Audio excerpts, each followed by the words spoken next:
మంత్రివర్య.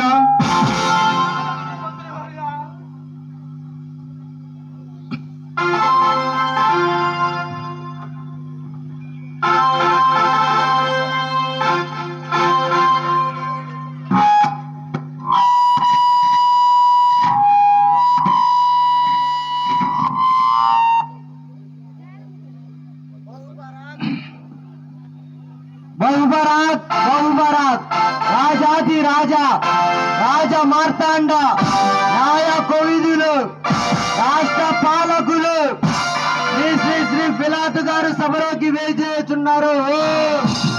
జయ హో జయ హో జయ హో.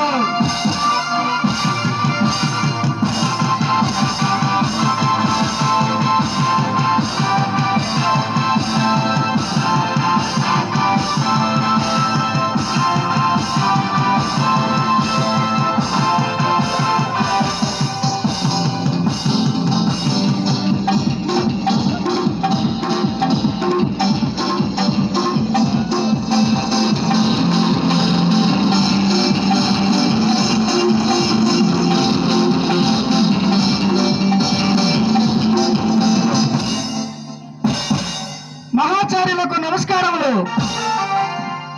అభివాదములు మహాపాలక, శుభాభివందనములు. ధన్యవాదములు అనాచార్య కైపాచార్యుల వారికి.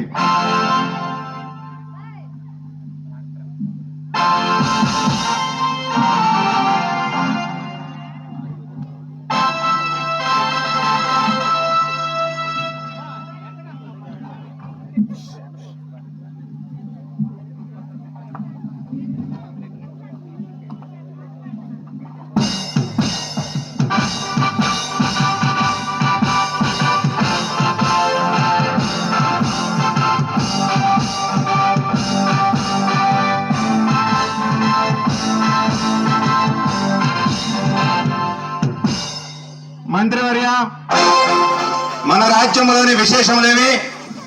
మన రాజ్యంలో ప్రజలు ఏ విధంగా జీవిస్తున్నారు? మహారాజా తమరి పాలనలో రాజ్యం సుభిక్షంగా ఉన్నది. ప్రజలంతా సుఖ సంతోషాలతో ఉన్నారు. తమరి పాలన గురించి వేరేలా కొనివాడి పడుతున్నది మహారాజా.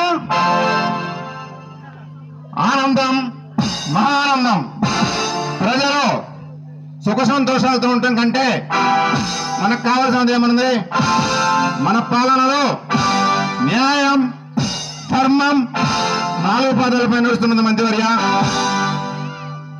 అవును మహారాజా, తమరి పాలనలో రాజ్యంలో సకాలంలో వర్షాలు పడుతున్నాయి, రైతులకి మంచి పంటలు పండుతున్నాయి. అన్ని వర్గాల వారు సుఖ సంతోషాలతో, భోగ వైభవాలతో, శాంతి సౌభాగ్యాలతో, సిరి సంపదలతో వర్తిల్లుతున్నారు మహారాజా. అవును మహామంత్రి, ఈ రోజు మన న్యాయస్థానంకు ఎవరైనా వచ్చి ఉన్నారా? మనమిచ్చే తీర్పుల పట్ల ప్రజలకు మన మీద నమ్మకం, గౌరవం, విశ్వాసం పెంచుకుంటారు. అవును మహారాజా, ఈరోజు ఇక్కడికి తీర్పు కొరకు ఒక వ్యక్తిని తీసుకొచ్చి ఉన్నారు. ఆ వ్యక్తి దైవదోషులు చేయుచున్నారనే నెపంతో ఇక్కడికి తీసుకొచ్చి ఉన్నారు.